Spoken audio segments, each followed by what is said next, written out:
Southern Woods and Waters TV. That's where you want to be. Foggy mornings in the field, come the creek with rod and reel, doing what we love in Tennessee.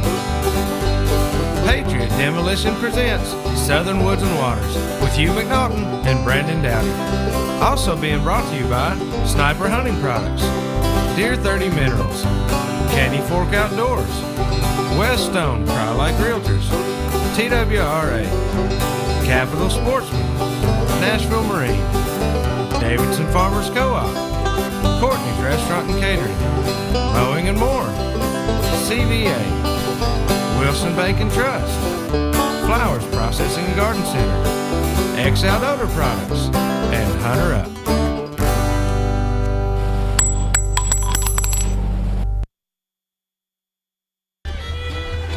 Welcome everyone, I'm Hugh McNaughton. And I'm Brandon Dowdy. And we are Southern Woods and Waters. And I tell you what, we got a great show for him tonight. We do. Well, actually got two hunts, right?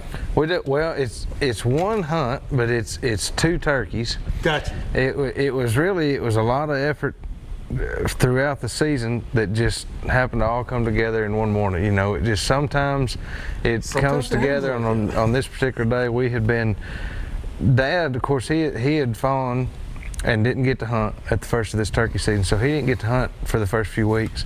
And during those few weeks, Emory and I had hunted our tails off trying to get her one.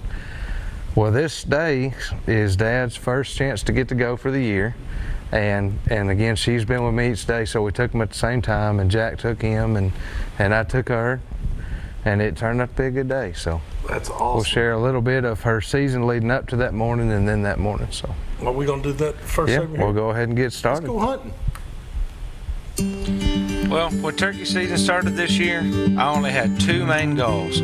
I wanted to make sure that I got my daughter on her first turkey ever, and I really wanted to try to get my dad on his first time in several years. Tonight, I want you guys to follow along with us on the journey as we try to get them both done.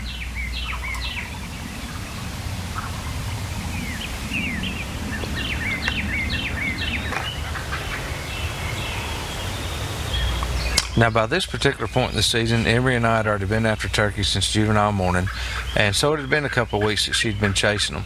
And she had really worked hard. We'd hunted in rain, we'd been up every morning early before daylight, hunted several days until we saw birds go to roost.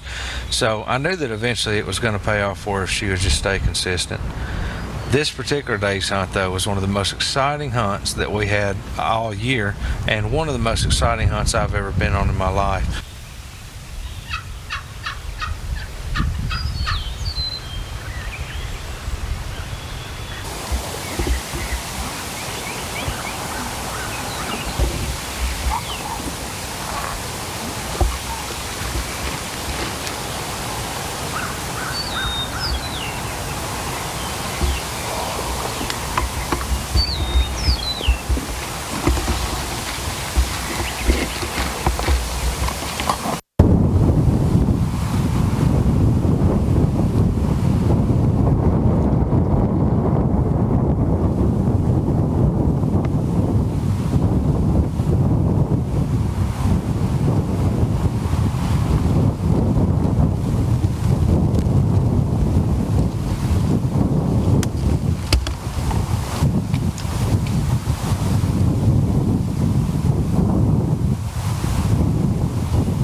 Those first two birds that came over the rise, they did not care for our decoy setup. So once they went on out of sight, we knew there was other birds in the bottom of the field, and at the time we were of course hoping that they would come over the same rise.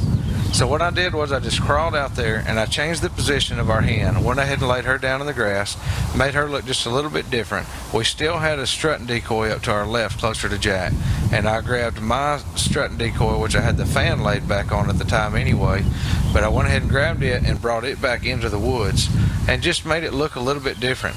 a lot of times with these gobblers, that just changing that decoy look just a little bit can be all the difference in the world.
Now, I tell you what, we had worked awful hard to get these birds to this point. At this point, Emory had been chasing turkeys with me for a couple of weeks trying to get them in front of her. And I want to explain a little bit about what's happened here. These birds came in more to our left than what we're expecting. Most of these camera angles that you guys are seeing are where Jack was sitting, which is about 10 or 15 yards to our left, and those birds came right at Jack. Well, we couldn't get Emory's tripod. We have a little tripod that she's used to shooting off of, and we couldn't get it turned. By the time those turkeys came up into that field, it was in a wide open, and I couldn't get her vise turned to our left. So when the turkeys came up, during all this madness, I'm trying to help her hold up the front end of her gun barrel from around her, from behind her, to get up on these birds, and she just never could get the bead up to where she felt comfortable enough taking a shot. She told me after it had all happened that most of the time she was actually pointing at the ground, and she just couldn't get her gun up in the right position. She definitely made the right decision, and I commended her for it. We decided that we'd get right back after them and try to find another one.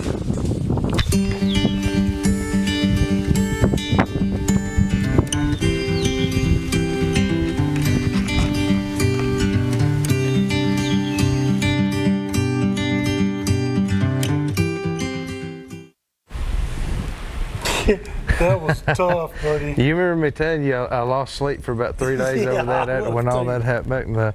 That was a tough one, man. That's a and tough deal. but we turned around and the next morning we got after him again, and we'll see that here in the next segment. But right now we got to go over and do this week's wild game forecast, and it's being sponsored by the great folks over at Wilson Bank and Trust. I want to tell them thank you for everything that they do. Stop in and see them at 28 Middle Tennessee locations and let them know that you appreciate everything they do for us here on the show.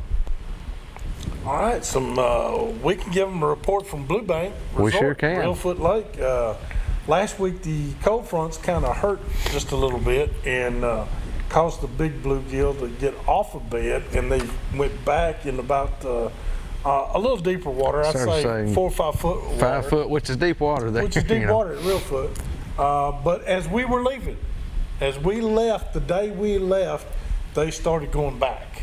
So I would think that this next weekend, if you get an opportunity to go to Reelfoot Lake, that would be the time. If you want to get them off those beds. We found them. It just took a minute. It took a little while. We found a few, but the main thing is they were just then going back on. yeah. So it was a little tougher, and we only keep the males. But we did have a good time catfishing and crappie fishing. Had a great time, didn't we? Catfish were definitely biting. It No was doubt fun. about that. They It was were a lot of turned on, fun. and few crappie were Yeah, still biting too. But Yep. had a great time down there. There's lots of shell crackers here close to home right now. Shellcracker on Old Hickory right now. People are wearing them out. Wearing them out, and some guys are doing very well. But your bass too. The bass is getting ready. Some of them have already spawned. Some of them haven't. It's just which one do you want to go? Deep water, shallow water? It's your choice. Because you're subject to You find them somewhere, yeah. You'll find them somewhere. That's right.